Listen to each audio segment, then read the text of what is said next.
enough politics. Genuinely, I'll shut up now. I'm not going to shut up because we're going to talk No, about a because we're going movie. to talk about this fucking awesome movie.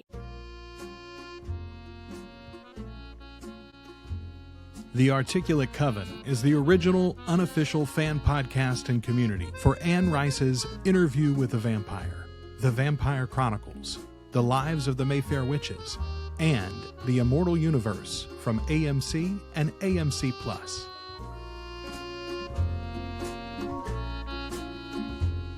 Welcome to The Articulate Coven. We are your hosts. I'm Joel. I'm Ashley. And we are The Articulate Coven. Ashley, one of my favorite movies is The Life Aquatic with Steve Zissou. Uh-huh. And there's a great moment when whichever Wilson brother it is that confronts him in that movie with the realization that he's his father. I can't remember which one it is. I think it's Owen. It's the one who's a car. Anyway, he...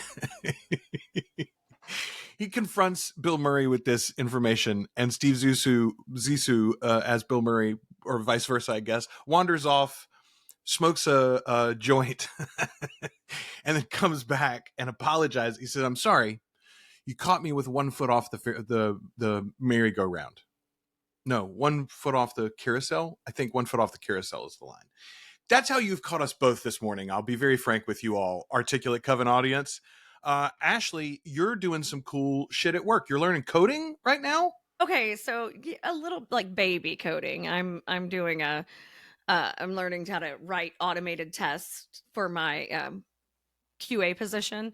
So yeah, it's baby coding, but I've broken my brain several times this week. It's like learning a different language, and it's crazy. But I do feel like a super genius. So I mean, I think there's literally a cliche about old dogs and new tricks. Not to say either one of us are old, but no, but I get so excited to learn something new. Like I get Yes. so pumped. Like I'm such a fucking nerd. Like I'm like, ooh, and once I started getting it, I was just like totally energized. I've been in such a great mood all weekend. Like I'm That's awesome. learning something new, and I'm a nerd, so I'm happy.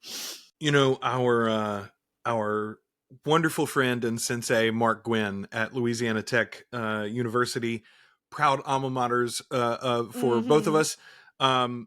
Mark says all the time that he enjoys becoming a white belt at different things throughout the various stages of his life. And Hell yes. Specifically in the martial arts. He's learned several different martial arts over the years because he goes in brand new. And the beginnings of learning something, even late in your life, is healthy for the brain, first of all. Like, it's the reason why you want your mom to do Sudoku.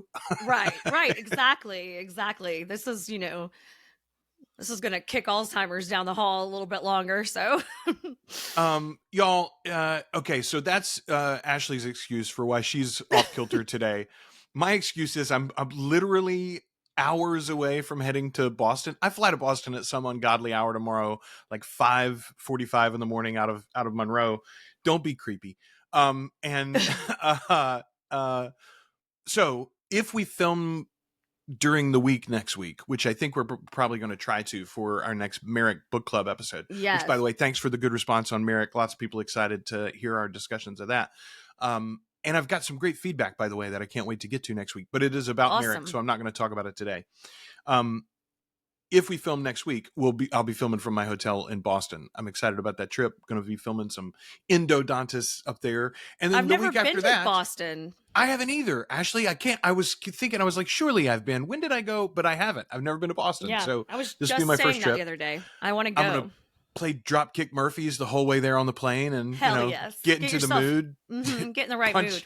Punch a Nazi in the face when I walk out of the plane, Fuck something like that. I'll park the car down by the yard. But honestly, I won't park the car. I'm not flying. I mean, I'm flying. I'm not driving. Anyway, I've also, though, spent the whole week working on local government, frankly. You've been a badass this week. I've been very proud of you. You've been total badass. You and Kelly both. So we had 2 empty town halls here locally. We tried to get our representatives. Speaker Mike Johnson covers our area. Representative Julia Letlow, Senator Cassidy, and Senator Kennedy are our people. None of them would show up, as I'm Kennedy's sure. a real piece of shit. He Foghorn Leghorn, as I like to call God, him. Listen, what?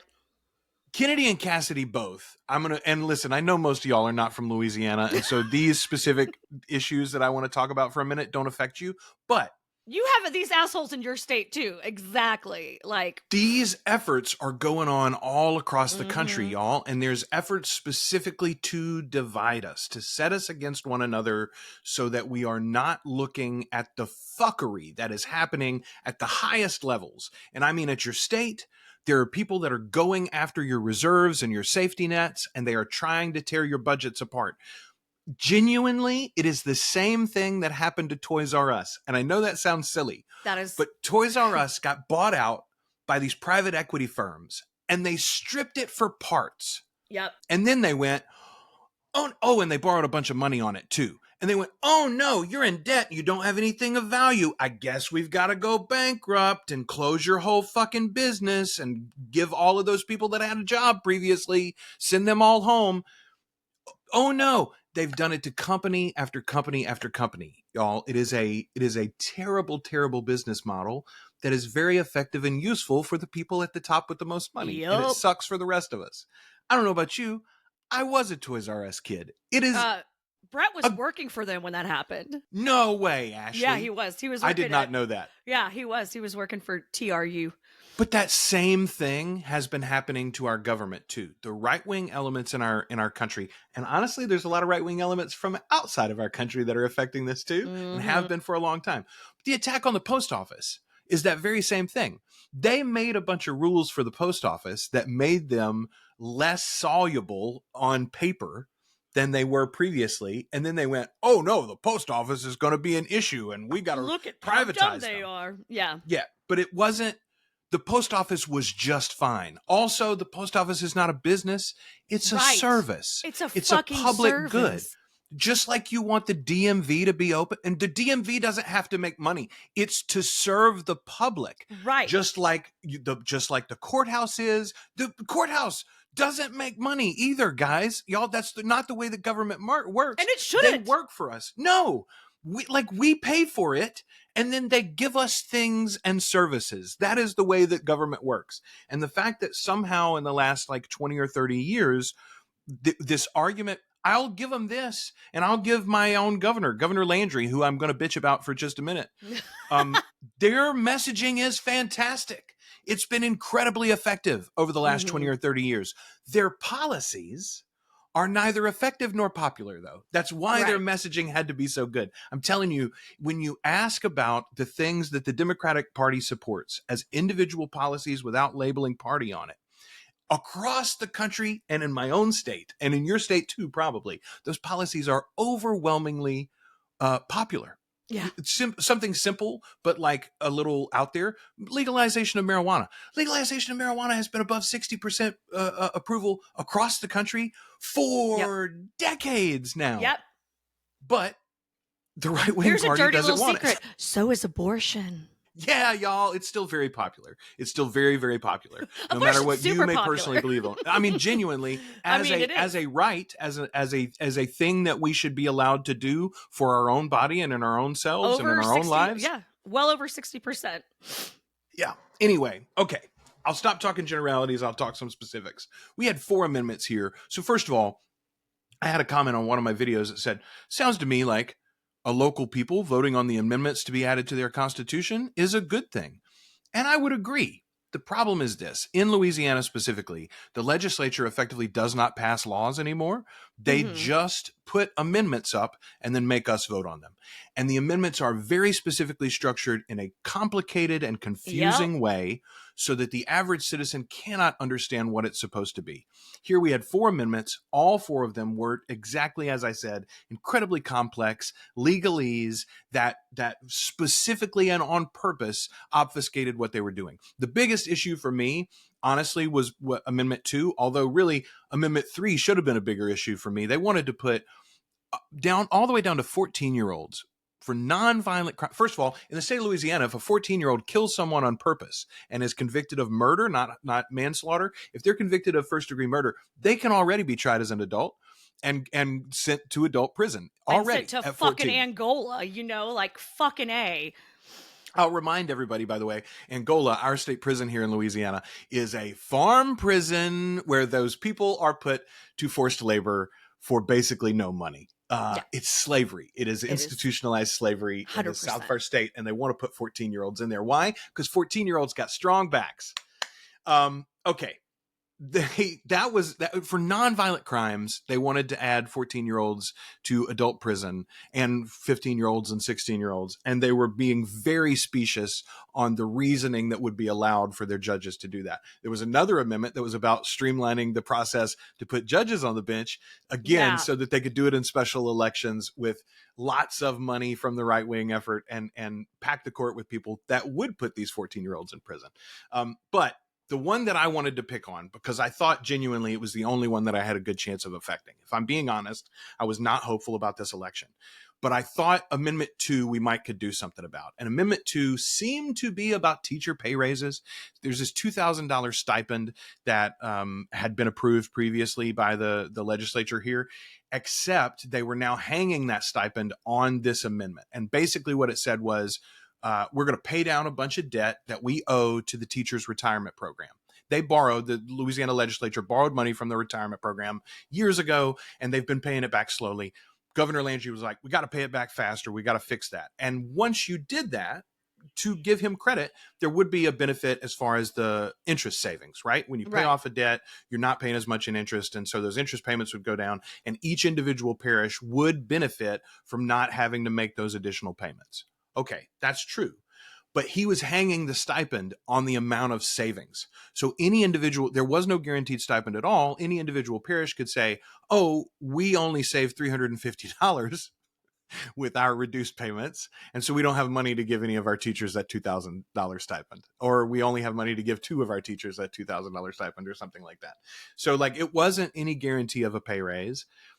And it ended up making a bunch of things into a slush fund for him. He was going to be able to access that teacher's retirement fund in a way that he couldn't previously. What a dickhead. It was so screwed up the way that he worded it. Anyway, we defeated him. We defeated him badly on all 4 amendments. So badass. Like big numbers, like 60 to 30%, Louisiana. basically. Yeah, really, really good job. Also, and the biggest thing is this, the turnout was so much higher. There was a hot mic that caught Landry and Speaker Johnson speaking in D.C. this week, and Speaker Mike Johnson is what I want to call him. Speaker Mike Johnson asked what the turnout was expected to be, and Landry said we had thought it would be 12, but the polling shows 18 or so. And you could see Johnson's face fall, and then there are people around, and he goes, wow, that would be unprecedented for an amendment-only election like that. Because genuinely, statewide, there were no elected officials on this ballot. There were a few local, like, I got a buddy that was running for city council in Morehouse Parish. But it's one of those quiet elections. Like, it's not... That's the point. Mm-hmm. They're That's like, when they try to sneak the fuckery in. normal people aren't going to go. They're not voting for president. They're not voting for a congressman that they know about. You know, their mayor wasn't up for election, et cetera, et cetera. So they originally thought it would be 12. That's why they put these amendments on the ballot at this time. If they knew the turnout would be this high, they wouldn't have done it. He thought it was going to be 18. We were over 21, I think, is what we've ended up at. And like 21% turnout is not great for an election, y'all. That says something about our entire system. Our amount of engagement, for sure, yeah. Yeah. But the point is this. When turnout is that low, and if turnout is that low historically in your area, your vote actually does matter. My buddy that I mentioned that was running for city council, he won, I think, by 1 vote or 2 votes. Crazy. Yeah. 3 votes, maybe. I think Kelly was looking it up last night. Anyway, the point is your vote actually does matter. Your voice matters. So this week I went to 2 town halls. We recorded a bunch of videos. We hooked up with Indivisible, the national group. I think some of those are going to get some play against Johnson specifically. But the main thing was that in Ruston, we had, 150 people or so get together and voice their issues and concerns. And you're just surrounded by people that you go, oh, I'm not alone in caring. And the other thing you have to remind yourself, anytime you take any activity socially or civically specifically, the vast majority of people do not have the time, energy, and resources to do this sort of thing. So it's not that only 150 people agreed with us to show up in Ruston the other night.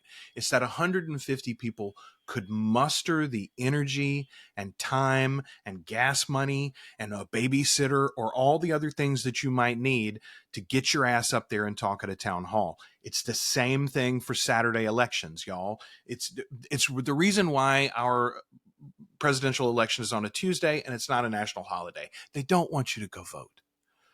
They don't want to hear from you, and they're really happy when they don't. So don't let that be the case. Get out there, vote, and keep sharing your voice. Here's what I want to say about Landry specifically. In response to the loss last night, he said, although we're disappointed in tonight's results, first of all, he blamed it on far left liberals and said that George Soros poured millions of dollars into the state, and that's why all of this happened. And I'm like, there is an unelected billionaire currently shifting the scales of power in our government. His name ain't Soros, and he's not working with the Democrats, though. But never mind the hypocrisy there. Although we are disappointed in tonight's results, we do not see this as a failure. We realize how hard positive change can be to implement in a state that is conditioned for failure. What okay. a dick. Y'all, I grew up a conservative. I was a Reagan Republican. I voted for George. Well, I didn't vote for George H.W. Bush. I wasn't old enough. I did vote for George W., though. With my tongue bit, though. I was a McCain guy that time, and I really wanted him to win. I was so disappointed when W passed him. But even then, I was voting for McCain, not Obama, right? I voted for McCain, not Obama, the first time. It was Obama's election, and the reaction from people that I looked up to in the community and the way that they treated a man just because he was black. I mean, and it was clear that that was the only argument that they had against him. And I was like, oh, you are not like me, and I am not like you. And this is not for me anymore, actually. Right. So, like, my awakening came late in life, all right? And I'm not the loony lefty that I think a lot of people think I am when they hear some of my policies. I've been driven in this direction. I'm the loony lefty over here. I mean, yeah, you're definitely, but here's my thing, though. Conservative politicians didn't used to speak like that. No, they did not. A Republican governor saying that his state was conditioned for failure? Nah. Fuck that. Yeah. Conservative politicians used to talk about this country and their area. We were the city on a hill, right? The shining city on a hill. Y'all, nothing about our country is perfect. We are in a precarious position.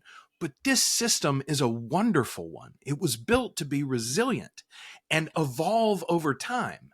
And it was honestly such an inspiration that the entire world copied us. For like 200 years, they've copied us. They ain't copying us anymore.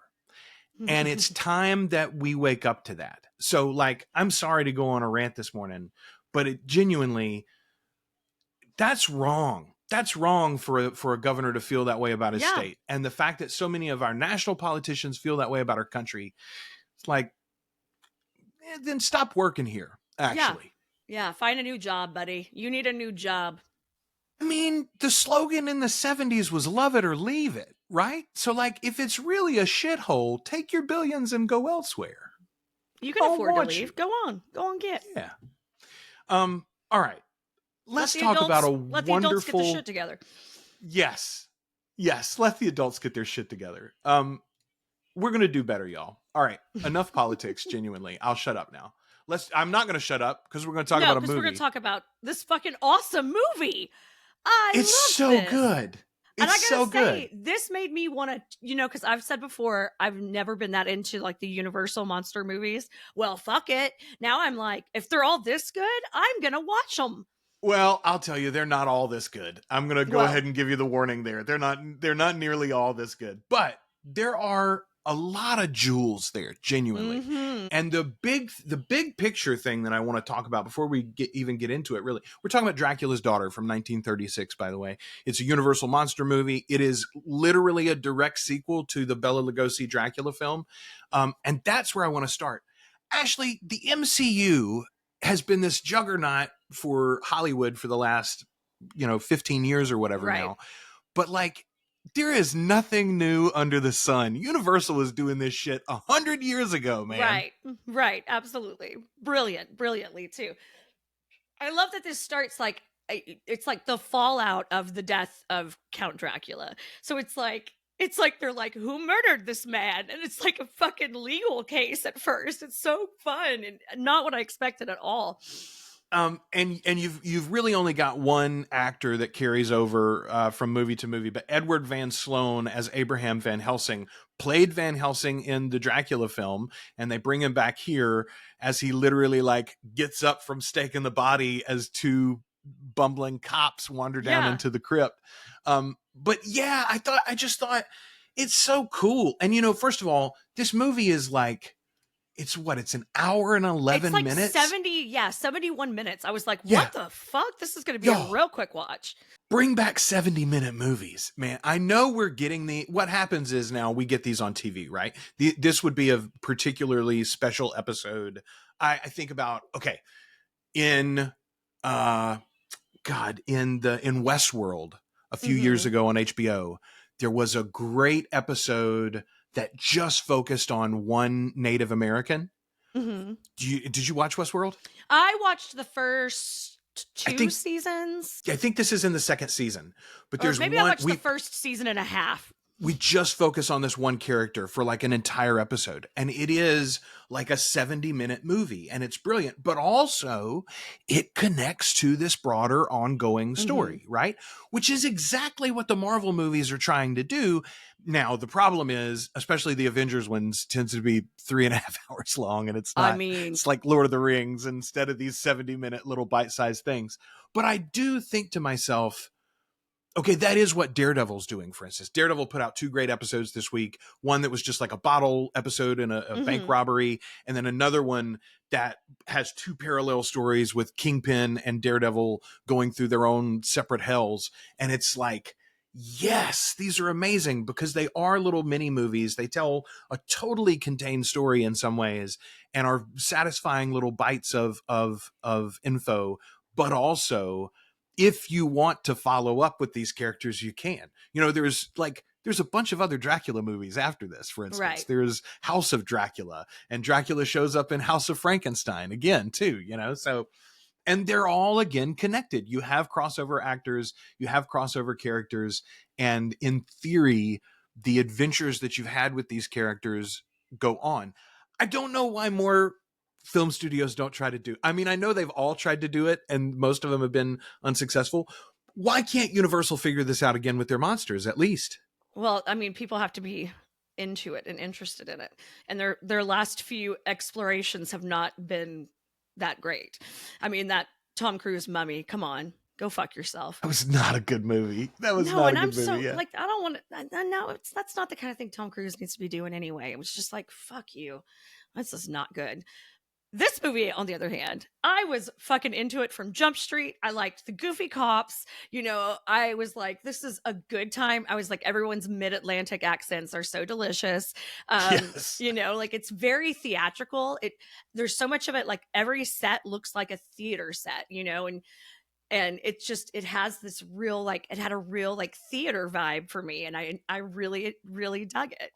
Also, you can tell that Anne has watched this movie numerous times. That Countess is clearly Pandora. I was like, this is clearly where she got her inspiration for Pandora.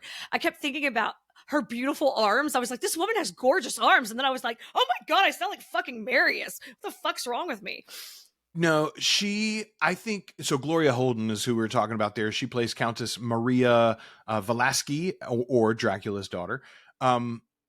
She is gorgeous. She's very striking. But the other thing that struck me, her portrayal here is pretty androgynous, especially as compared to the other two women that are Who are featured in the very film. like, Lily. mm-hmm, Yeah, right. They've got the curls. They've mm-hmm. both got the bouncy curls. They are more makeup. They are more dressed. Their outfits are like much more forward, and like hers are also staid. It's like she's a statue in every image. The Yeah. thing that struck me though, it was not Pandora. I kept thinking about what an inspiration she was for Louis, honestly. Oh, I didn't pick up on that at all. She is so in need of guidance in her eternal life, right? Like first of all, she's Well, she wants completely, out of it. She wants it to. She you wants say out that, of it. but like Sandor is her manservant. She could just kick him out, right? Like she could kill him, but he has this power over her because he is decisive and she is not. She's not really interested in our main character, Jeffrey, I don't think, except that Jeffrey tells her what to do. Well, I genuinely think this is wishy-washy Louis, who's like that's following hilarious. Lestat around and then like, man, Lestat just always told me what to do. So he follows Armand around for a while and he's like, man, Armand just always told me what to do. So he follows Lestat around again for a while. Like, she didn't burn anything down during the No, she movie, didn't. so she No, we doesn't didn't have set that in anything on common with fire. Louis. No, no, no, no, no. I just was like, it just was very for me. I was like, this is exactly the way that she was. Like, this has got to be Pandora. So you mentioned that this has a very theatrical feel. If you haven't seen the original Dracula in a while, it has a very silent film feel. Yeah. It was so Yes. So close that's to the the vibe I switchover, was right? expecting. That's definitely the vibe that I was kind of more expecting than this. But I loved it. I loved the production. Like all the production elements were so fantastic. The costumes were amazing. I found myself like wishing I could see them in color because I was like, I think these like that confection that Janet was wearing.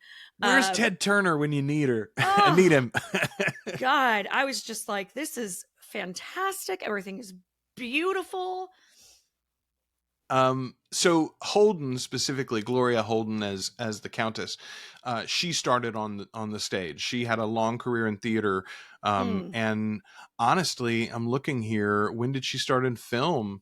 Her first, yeah, she only has really two memorable roles. Her exotic depiction of the title role in Dracula's Daughter, 1936, and she is Madame Zola in The Life of Emile Zola from 1937. Her performance in Dracula's Daughter influenced the writings of horror novelist Anne Rice, and Dracula's Daughter is directly mentioned in Rice's novel The Queen of the Damned. They have a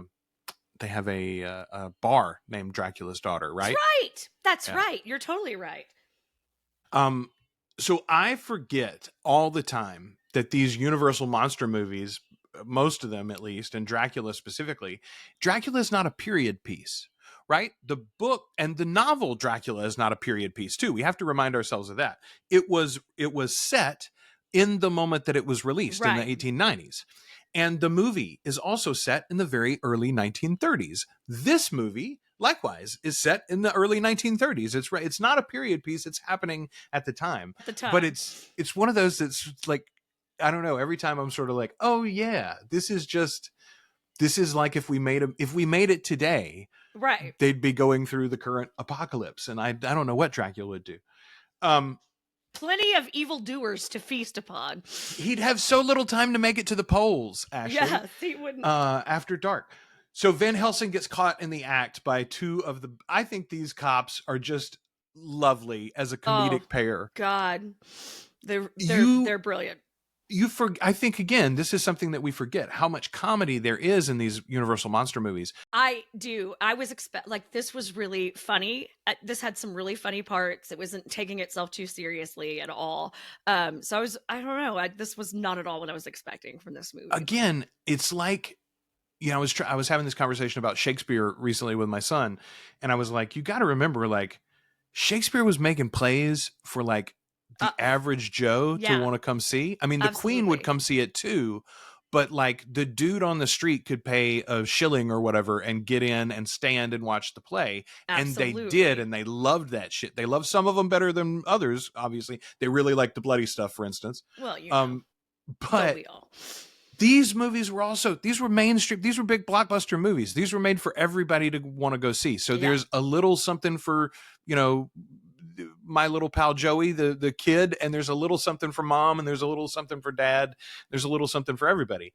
But you forget that, I think, when they're just in our past and, oh yeah, I watched that one time as a kid or whatever. That's why these Yeah. movies are still worth revisiting. There's stuff, first of all, again, Hollywood does not really change. Like, it just goes through phases. No, 100%. Okay, I want to call out Commissioner Basil Humphrey of Scotland Yard here. He's He putting the rolled case his together. R's so long. What was it? What word was it? But he rolled that R out with his Scottish accent for so Yes. long. I was like, that is hilarious. I want to look up the actor's name here. I don't have him. Where is he? Yeah, Gilbert Emery is this man's name. He's really good in this role too, by the way. Jesus. So he's an American actor. He was not, Well, he's not Scottish, really Scottish? or British. No. Shocking. I'm just kidding. He appeared in 80 movies between 1921 until his death in 1945. Holy shit. Yeah, this dude was very, very active. I'm trying to think if they've got a list of his movies here. Yeah, here we go. All right, let's see if there's anything of note that some of you may have seen before. Boy, all of these are pretty obscure, I would say, by modern standards. In 1936, though, he had a busy year. He did Wife versus Secretary, which, first of all, that that makes the mind boggle a bit, doesn't it? Little Lord Fauntleroy, he played Purvis in that. Okay. He was in Dracula's Daughter, obviously, and then he did Bullets or Ballots. He was Mr. Thorndyke in that, all in 1936. But like, this dude was doing 5 or 6 a year from he did one in 1921, but then he was doing 3 or 4 a year, up to 5 or 6 a year at his peak. Yeah. And then he kept doing that. He did, 1941, 1, 2, 3, 4, 5, 6, 7. Yeah, he did 7 movies in 1941. They were fucking churning them 45. out back then, man. They were, right. I mean, this is like pornography filming schedules, like back in the, Could you just stay there, actually, and we'll change the wig? We're going to change the set around you and just keep going. Yeah, Gilbert's a lot of fun in that role, though. Okay, we already talked a little bit about Gloria Holden. So I mentioned the sort of like androgynous nature of her character, but genuinely, like, okay, Cher could play this if we were going to do it in the 70s or 80s, right? But Bowie could have played it too, is my point. Like, the nature of this character, I think, is very, I don't know, she's powerful in a way that women weren't generally portrayed as, but then also she's, as I mentioned already, so easily led and like needs a strong hand. Mm-hmm. Again, I feel like that's all on purpose. It is strange how subtle they had to make some of their messaging, right, for the time. This movie is obviously sapphic, at least in part, but they really couldn't talk about that at all. So it's all like these like deep-seated, what is it that she's trying to abandon here? Oh, it's the bloodlust, probably. But also they couldn't show the blood. Anyway, the whole thing. Yeah. Well, and I thought that was a good example too. Like, we talk about how Anne's vampires don't spill a drop and what have you. And I'm like, and my point to that is like, no one wants to watch someone just like suckle at someone's neck like they're drinking out of a fucking baby bottle. You know what I mean? Like, we want to see a little blood so it doesn't look stupid.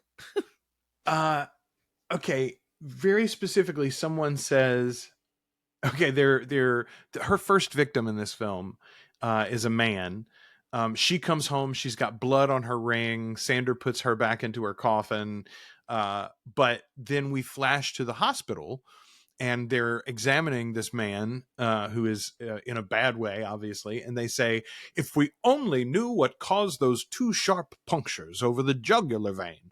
Right. Okay. My goodness. We talked about this previously, But this shit is the reason why any of us used to think that they used their fangs like straws, y'all. Like, this is it. This is it. She clearly has bitten and drained these people, but there's no blood lost basically anywhere. And the body is like, again, they even talk about it like insect bites. Well, what do Yeah. insects do? They Right. suck your blood up with What a the little fuck straw. what the fuck do you think a mosquito's doing? Yeah. That's where it came from, y'all. It's these early Universal monster movies, I'm telling you. Okay, so let's talk about her hypnotizing people, because it's very unevenly played throughout the movie. It seems to come from the From the Ring, Ring, right? It does seem to but be then Ring affiliated. she doesn't, like, when Lily comes to pose for her later, Lily's conscious and in opposition to this thing all the way until she's right on top of her. Yeah. So, like, it's a very ineffective Yeah. hypnotizing, You I didn't think. do a good job that second time for sure. Okay, why does this movie even take place, though? Dracula has been killed, and the Countess comes to town. She comes to London to collect the body. She burns it, Jedi style. She pulls a Yeah. Luke Skywalker and burns Daddy on the pyre. Yeah.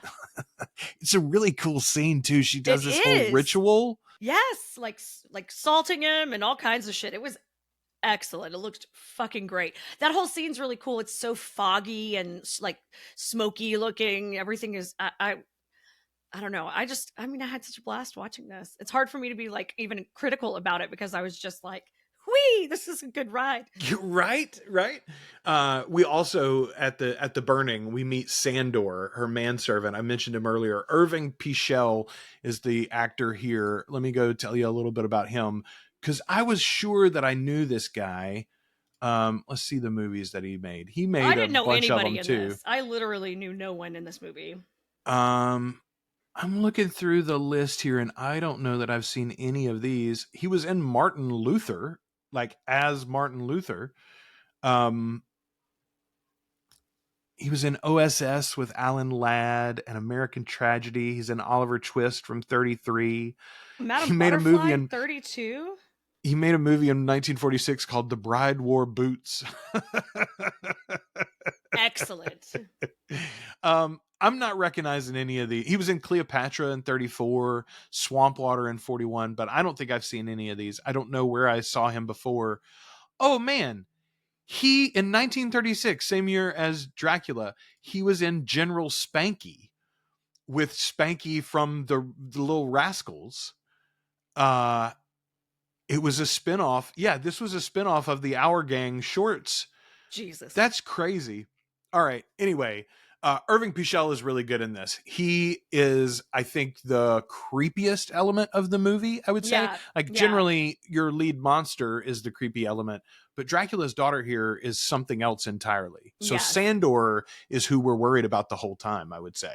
Yeah, he's got real creep hanging out in the background vibes. Well, and from go, we see that they're in disagreement. Like, he is her manservant, and yet she wants to leave this life behind, and he's like, kill another one. Yeah, and he wants to be a vampire as well. He wants to be immortal. Yes. Yeah, so yes, he's kill the one that one, please. yeah, he talks her into seeking out that very first victim. She's trying to say no, and he's like, no, you need to. So she gets a man that first time. And it's weird because, again, I saw this fairly recently, but in my head, she only pursued women except for our main character, but that's not true. This first one she gets is a man, although we don't dwell on him at all, and the other two women victims end up getting a little longer play. Right.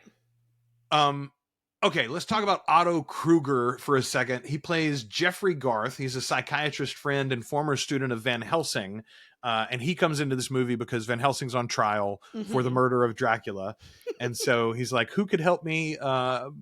Jeffrey Garth. And they're like, he's not a lawyer. He's a psychiatrist. Yes, but Jeffrey will understand. So his assistant, Jeffrey's assistant, Janet Blake, is played by Marguerite Churchill. We'll talk about her in just a second. She's adorable. She's really something, man. There's a little bit of like a My Girl Friday banter between the two of them. It's down. There's a reason My Girl Friday still stands out, because it was much more progressive than this just a few years later. But like, there's some of that here already. And again, Yeah. it's like, folks in Hollywood have always been pushing for this. Honestly, like, this is not, political activism and forward thinking is not new for the arts. Artists have always been forward thinking, y'all. That's just the way that it works. All right. Otto Kruger. First of all, this man was born in 1885. Fucking crazy. And he died the same day. He was born on September 6, 1885, died September 6, 1974. That dude Holy lived to like shit, 90, bro. 89, 90. Nice work. An American actor, he was originally a Broadway matinee idol who established a niche as a charming villain in films. He was in Hitchcock's Saboteur. He also appeared in CBS's Perry Mason and other TV series. He was the grandnephew of South African President Paul Kruger. Wow. Weird. Okay. Let's see, what other films was he in? Again, I want to mention a few if you might know. I'm not. Boy, this shows how much of a hole I have for these like 30s and 40s films. Oh my god, it's a big gap in my Okay, film I have. cred. I'm fairly certain I have seen before, from 1940, a movie called The Man I Married. He's in that. He plays Heinrich Hoffmann. He was in a movie called Hitler's Children from 1943. Tarzan's Desert Mystery, also in 1943. You want to talk about banging them out? Okay, in 45, he made 1, 2, 3, 4, 5, 6, 7, 8 movies in 1945. This dude was busy. The studios were doing crazy shit back then. Like, everybody was on drugs to get through filming. Film as fast as you can, film as many films as you can film. Oh, by the way, all the actors have to do X number of movies a year too. So of course they were churning them out. Okay, here's a couple that you might know. He was in High Noon from 1952 as Judge Percy Metric, and he was also in, and I'm fairly certain I've seen this one before, from 1964, he was in Sex and the Single Girl. It's got Natalie Wood, Henry Fonda, Lauren Bacall, Mel Ferrer, but he plays Dr. Anderson in that movie. Anyway, really, really great performance here, I would say, as Jeffrey, although Jeffrey is like a particular kind of character. Oh yeah, everyone in this is a particular type of character. This is that's very, a good point. like, this is very, very character tropey. Jeffrey is so fucking full of himself, though. Like, okay, I'm skipping ahead here a little bit, but so the Countess is drawn to him because he talks about the idea that like sympathetic therapy can help you overcome any obsession. They meet at a dinner party, and he's talking about Van Helsing and how he's going to get Van Helsing over this idea that vampires are real. But she hears this and she's like, oh, he can get me out of my blood drinking. Right. And for her, she thinks Dracula is dead. I've burned the body. I've exorcised him.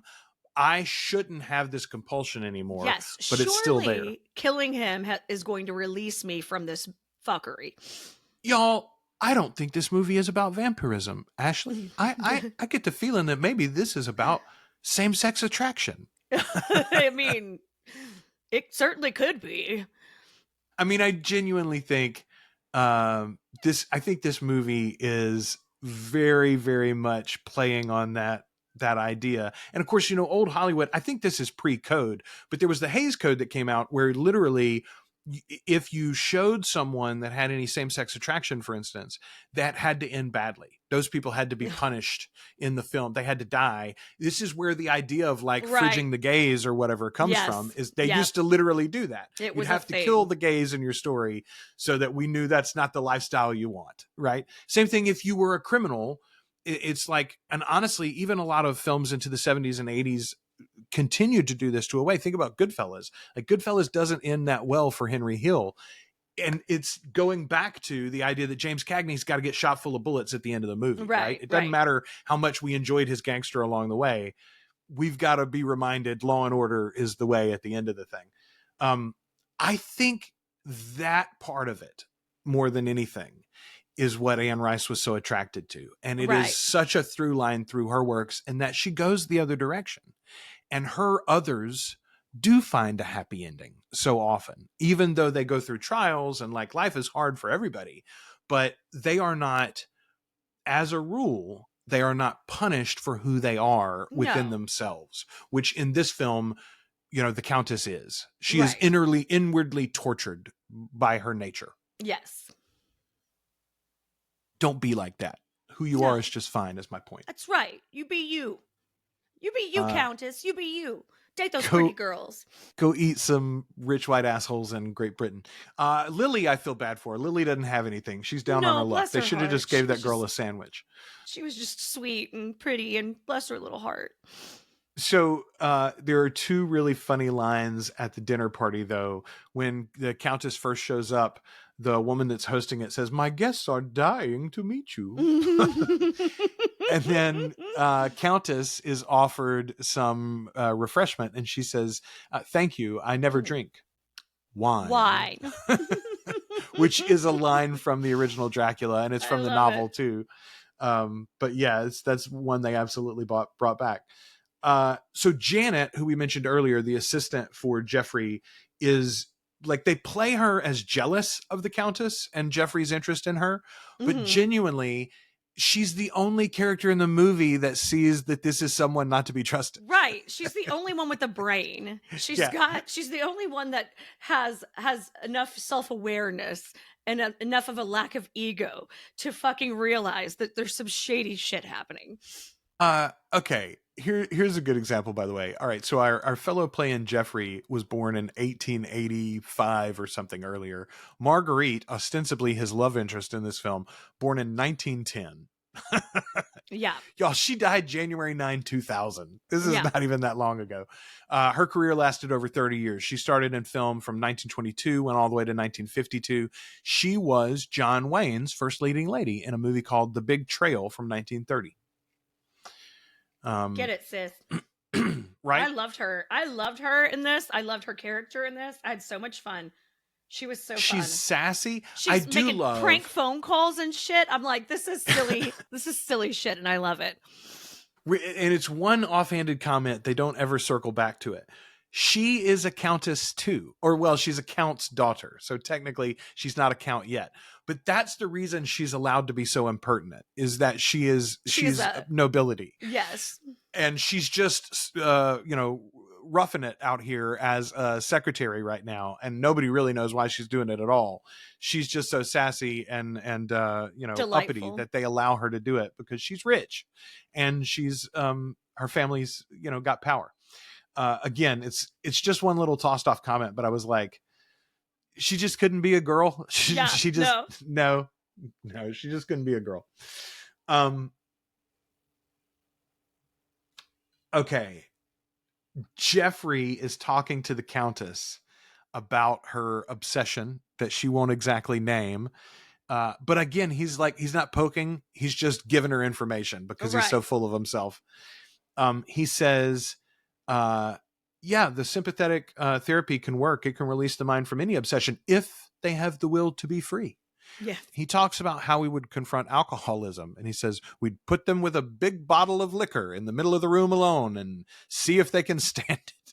I'm like, I don't think that's how we do it. Practices anymore. Just gonna say, don't avoid it. Meet it, fight it, score the first victory. That's what he tells her. And then he literally dips out on her. She's like, but I can't, Jeffrey, you can't leave. I need you now. We've got to go through this now. He dismisses her. I mean, he might as well have said, oh, you're just a hysterical woman. You need a good spanking or maybe one of those electric stimulators on your bottom and you'll be right as rain. Make a phone call, make an appointment in my office, and I don't have time to come see me tomorrow at 4, right? Yes. God, so the Countess is trying to. Oh, me too. I'm feeling very. It's the worst. The good news is we both got that smoky voice, right? So we're Kathleen Turner all over this bitch. So the Countess is trying to hold it together since he's left, and she says she wants to paint. So she sends Sandor to collect a model And this creepy bastard goes and stands on a bridge and waits till somebody's going to jump up. Like, was that his whole plan, by the way? So gross. Like looking for someone who's, oh. My mistress is an artist. He's so creepy, man. He is a fucking real creep. Does it feel like there were a whole lot of Americans running around London in the 1930s to you, by the way? Yeah, right. Like, there's so many mid-Atlantic accents. Oh, yeah. Lord. So she gets Lily is our model. She gets Lily back to her place, and she's talking her through what they're going to do. And she says, "You won't object to removing your blouse, will you?" And I was like, "Oh, we're going to go there." But then I forgot. No, she's going to pull her little straps down and hold her bosoms. But again, I'm telling you, like, this is supposed to be a story. This is meant to be a story about sapphic romance. This is meant to be a story about the vast numbers, especially in Hollywood at this time, of people who were same-sex attracted and had to completely live a lie in their public life. Like Rock Hudson was not alone, y'all, is all I'm saying. No.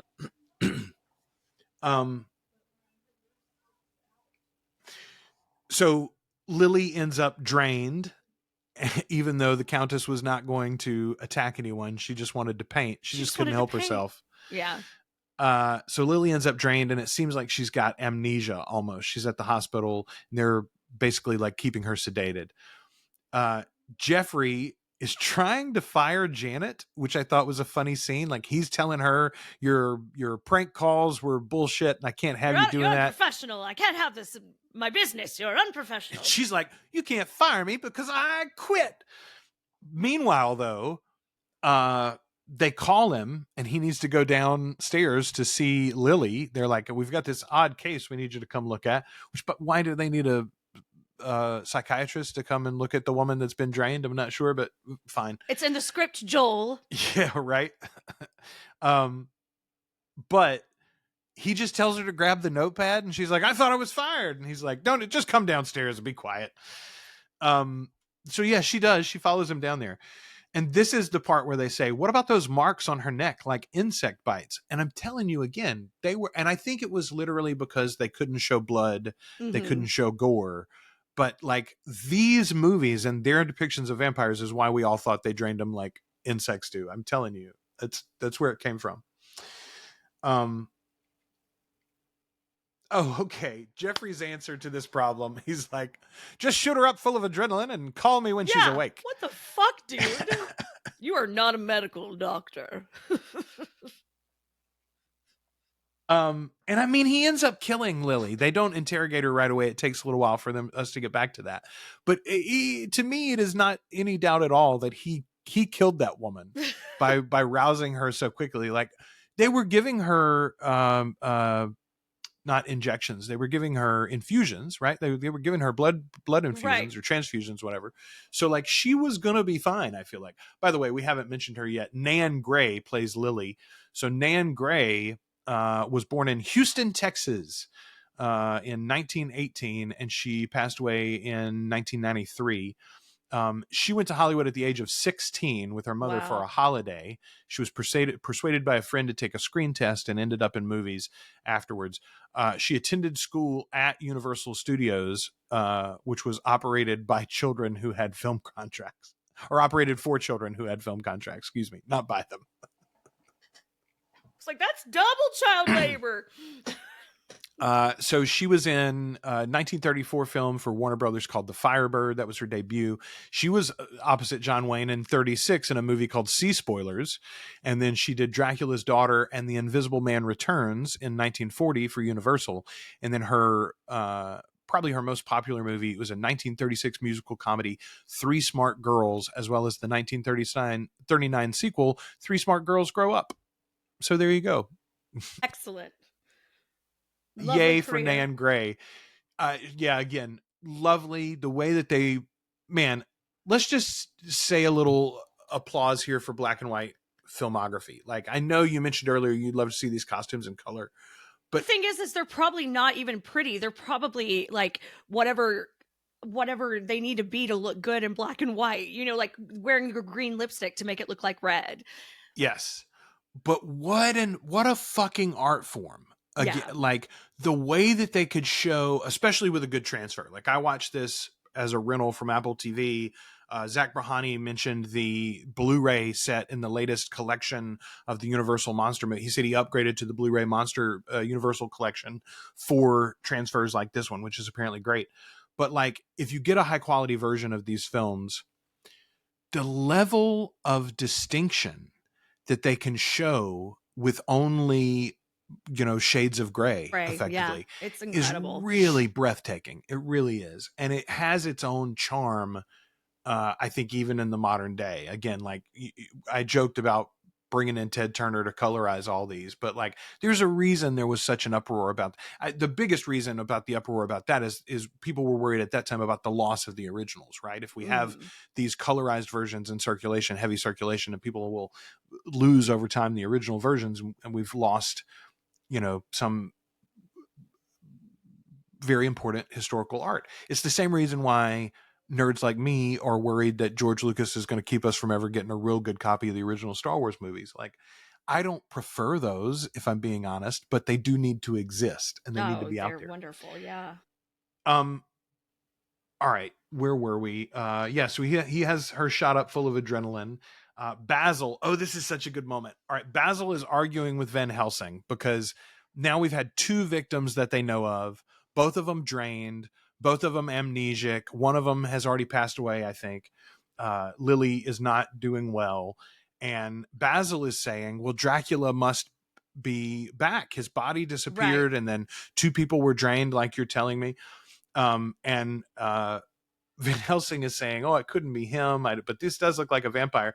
Anyway, the cop is going back and forth with him, and finally he goes, "Oh, dash it all! You got me talking this gibberish now." I love that moment, and I love when that happens in a movie. We saw it. I think there's some very good versions of this in the different adaptations of Salem's Lot over the years, Hmm. where like someone is trying to be reasonable and work within the laws of the universe, and yet they are confronted with information that is clearly outside of it. Right. Right. Yeah. Like you got to accept that something not normal is happening to you. Um, okay, Ashley, you tell me what this is a reference to. Van Helsing tells them what they got to look for.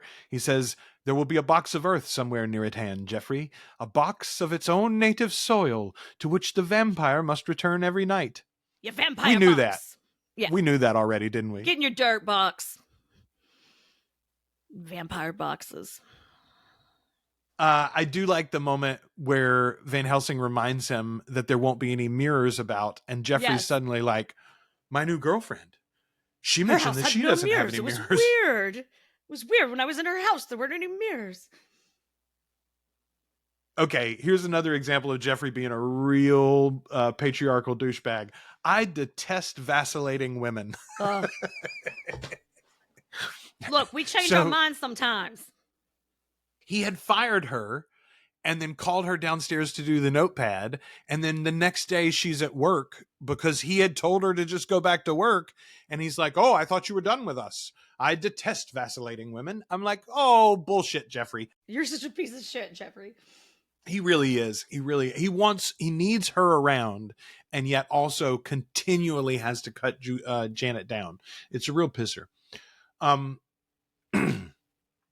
Oh, okay.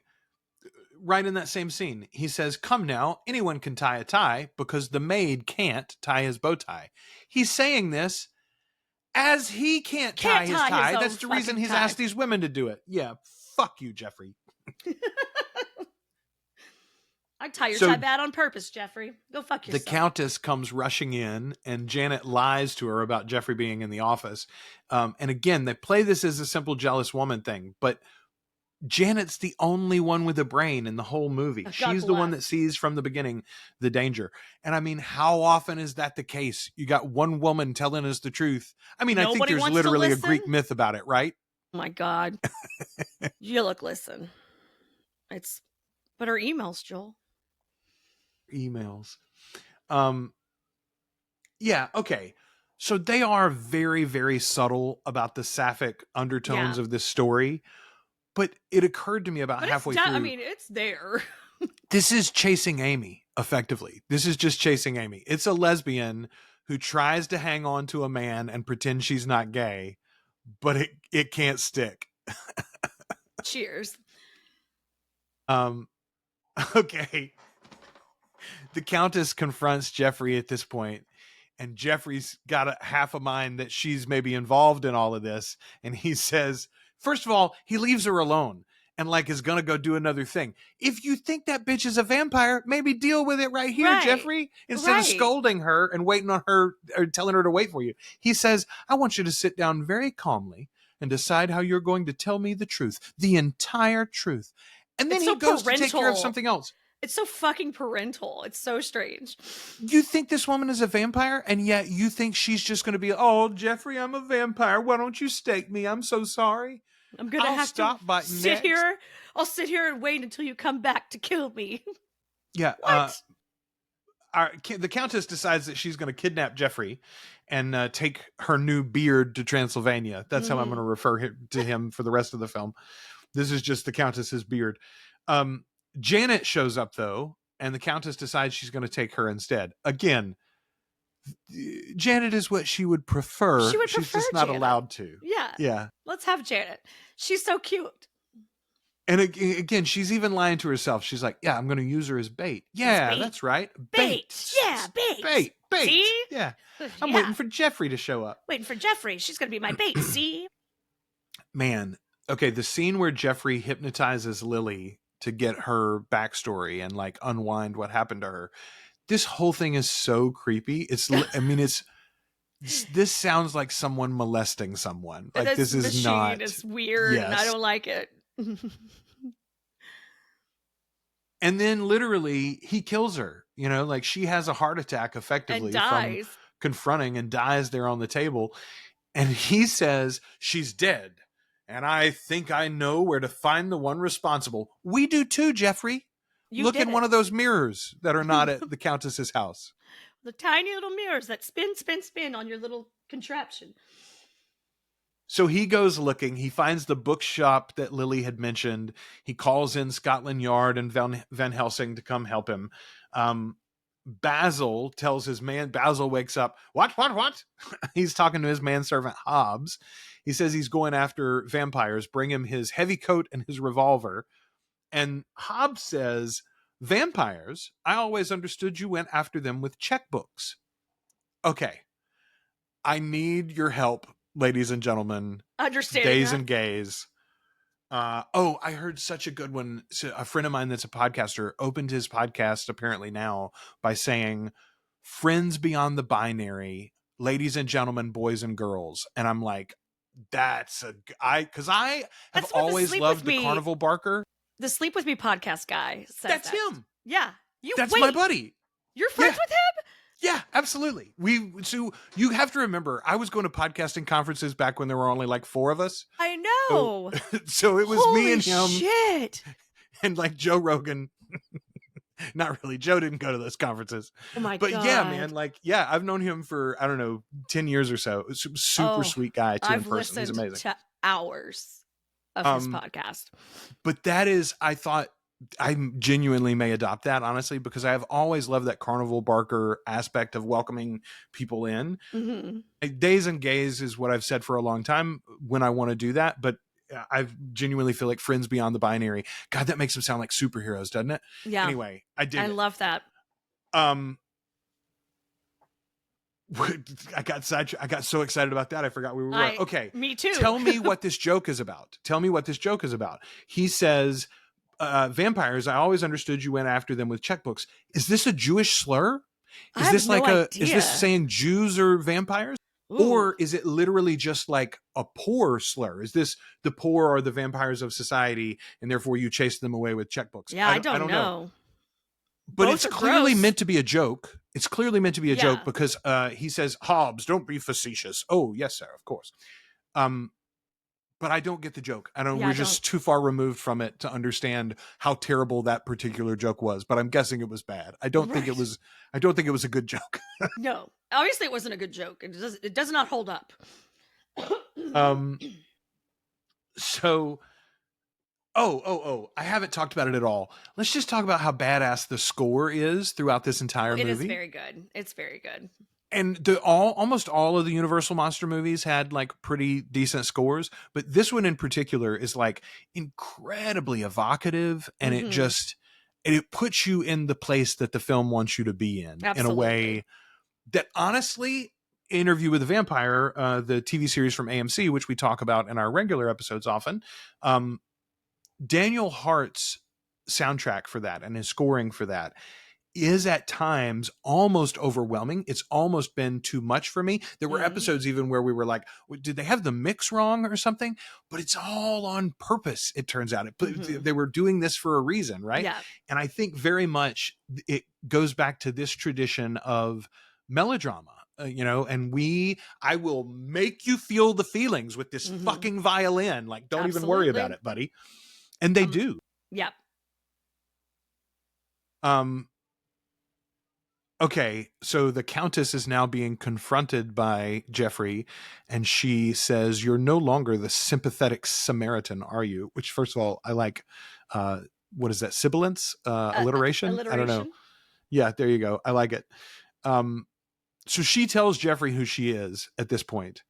Uh, and there's a good line here. He says, "Where's Janet?" Or no, she says, "Do you know where Janet is?" And he says, "Yes, of course. She's back at home." "Oh, is she?" Mm. Um, she says, the Countess says, "We talked, but not too long." I was like, and again, the movie is about because she bit her. No, that is not what she was saying there, though. That is not what Gloria Holden meant when she said that line, y'all. Yes.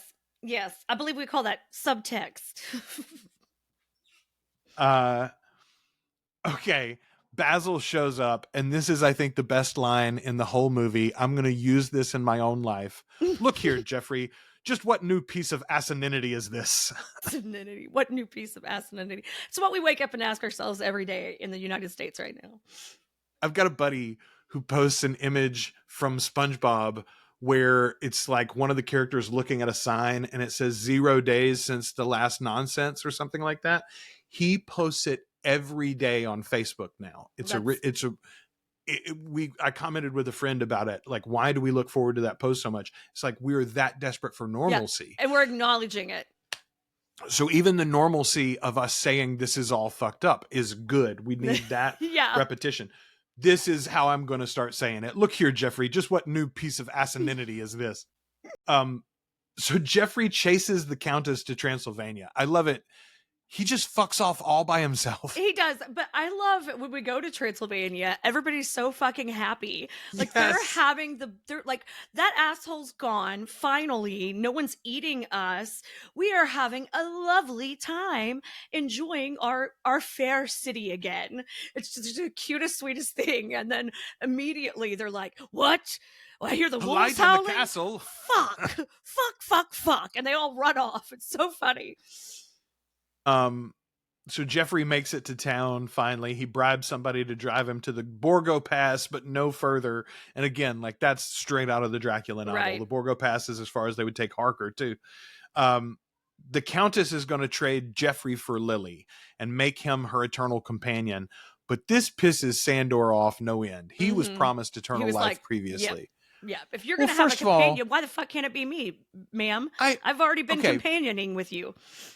But here's my thing is like, the blood's not finite, right? Dracula made more than one person, we assume. Why couldn't Dracula's daughter? Why couldn't she turn Sandor and Jeffrey if she wants him? Although, again, I'm not sure she wants Jeffrey. I'm not sure she wants any of them.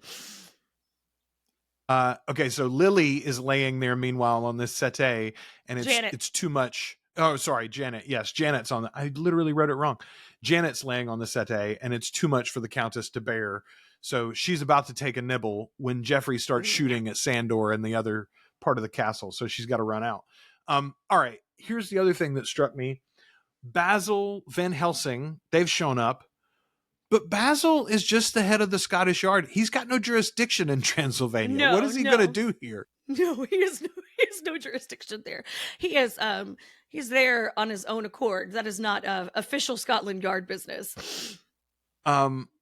So there's a final confrontation, and genuinely, and I had missed this the first time, I think, Jeffrey's going to give in. She's got Jeffrey convinced, and he's going to go with her, whether hypnotized, whatever. He's in thrall to her, Mm-hmm. except Sandor is shooting arrows very badly and puts a bolt right through her heart.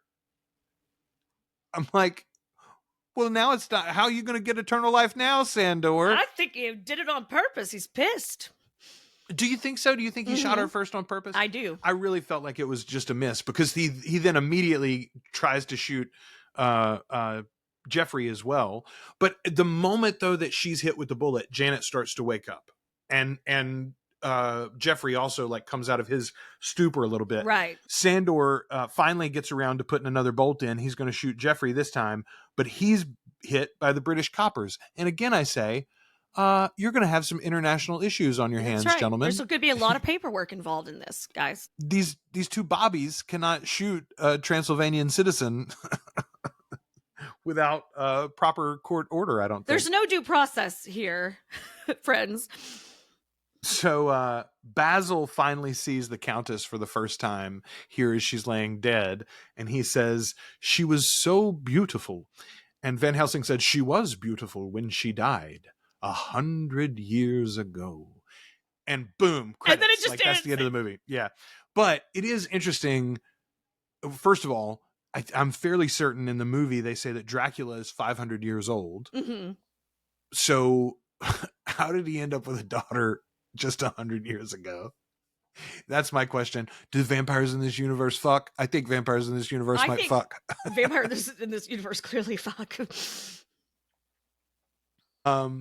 Man, it's so tight and self-contained, and it is weird from a modern context how these movies just have no denouement whatsoever. Like they just main character dies, credits, bitch. And done. Yeah. And scene. I love this movie. This is genuinely I think it's probably now my third or fourth favorite of the Universal monster movies. The Wolfman, I think, will never be topped for me. I really, really enjoy Creature from the Black Lagoon. The Lon Chaney Phantom of the Opera is pretty great too. Oh, that is very good. But this one is right up there, and it is really interesting to see how they could layer storytelling and give you an outsider story in a way that wouldn't offend the mainstream public at the time and would just go right over their heads. Yeah. But for, it's like what do they put on the TikToks? IY, if you know, you know, whatever. If you know, you know. Initial. Yeah. Yeah. I mean, that's what I feel like this movie is. If you know, then you know what Dracula's daughter is about. If you don't, it's about some vampires. Yeah. Vampire movie. Thank you for everybody who suggested this. This is a really, really good one. This is a really, really good one. I loved this. I had such a fun time watching it. Brett and I watched it last night when we got home from a stand-up show, and we just we were so delighted by it the whole time. And he was glad I was excited, because that means I might watch more monster movies with him. So. Well, and I'll say our Van Helsing here also plays a role in the original Frankenstein from 1934, and I think he's in at least one other movie. It's like the dad from the Wolfman is also the Invisible Man, is also a character in the Phantom of the Opera with Lon Chaney. All those actors were under contract for the studio, so yeah, of course, yeah, absolutely.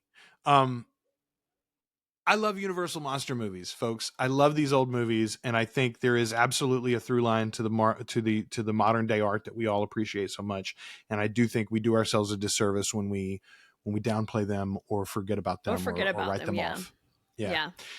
So thanks for coming on this journey with us. I will say, if you haven't watched it yet and you've been listening to us, a couple of our members mentioned that it's available on Vimeo. So you can go, if you search for it there, you can stream it, I think, for free. I'm sure that's probably unauthorized, but that's all right. Go and watch the movie. That's not my business. They've made their profits on this one from 36. Yeah, okay. Yeah, They've made their money there. Yeah.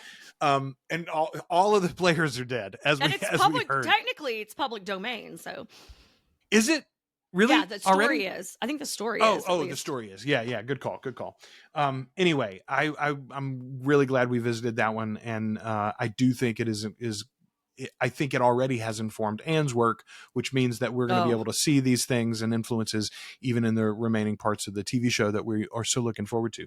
Speaking of, a couple of things. First of all, I want to say a quick thank you to a couple of new patrons. We had a couple of patrons added this week. Thanks, guys. Yeah, indeed. Right. First of all, Zach joined as a child of the millennia. Thank you so much. And Tawny as a fledgling. No, it's not Tawny. Tawny the mostly harmless. How adorable is that? I love that.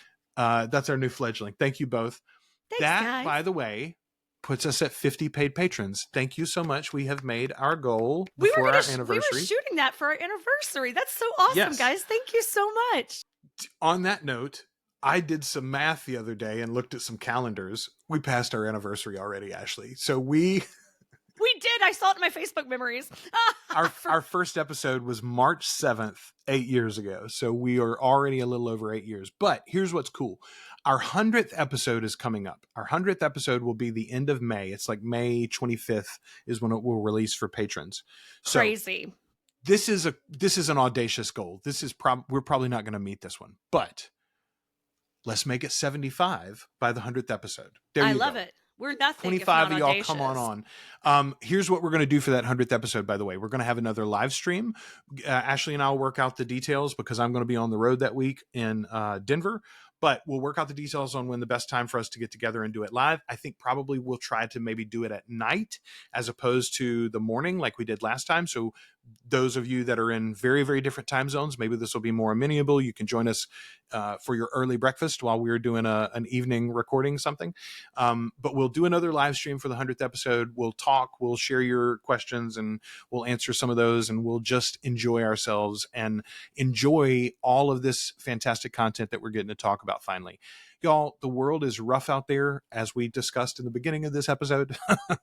And it's important for us to get together in communities and talk about the shit that we like, even while the world is burning down. Yeah. We have to find joy. We have to find some excitement. We're still allowed to enjoy ourselves. We cannot just be, we can't just be frustrated, sad, angry, scared. We can't be that way all the time. That's no way to live. So come on. And genuinely, this is what the art is for. Like, the art is here for moments like this, like very specifically. It really is. So we're going to keep talking about it. We got a book club episode coming up next week. We're going to talk about Poor Things. We're going to talk about The Witch from Robert Eggers. We're going to talk about Nosferatu from Robert Eggers and the original Murnau film from 1922. I feel like I'm forgetting one, but I think that's all of our movie club that we're talking about currently. Anyway, we got all of that and more coming up. Talamasca still this year, and probably next year, season 3 of Interview with the Vampire, as they tackle the Vampire Lestat novel, which we are exciting, pretty fucking excited about. So ready for. Thanks for everybody who has supported the show. Thanks to everybody who watches it on YouTube and listens everywhere you are. We appreciate you. There is a poll on our Patreon. You don't even have to be a member to see it, and I don't think you have to be a member to respond to it, but you can be a free member and respond to it for sure. We are asking if you're going to try to attend in New Orleans the Celebration of Life for Anne Rice that's coming November 1st. Ashley and I are going to be there. I've literally already talked to a couple of people that are local about helping us find a space, back room of a bar or a restaurant or something. Here's what I want to do. I want to make an event either before or after the Celebration of Life where we can get together, as many of us as are going to be there, and do a live recording. That's what I think would be the best, most enjoyable thing that we could then share with everybody who can't make the trip in person. Right. So I think it's an awesome idea.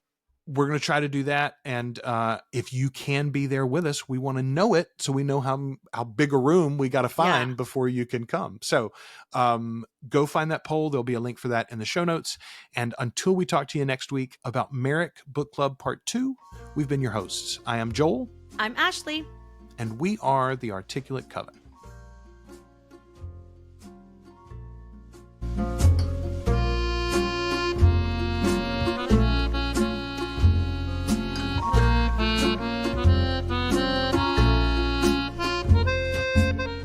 Thanks for listening to The Articulate Coven. If you enjoyed the show, check out our groups on Facebook and Discord. Subscribe to the channel on YouTube. or find us at articulatecoven.com and wherever you listen to podcasts.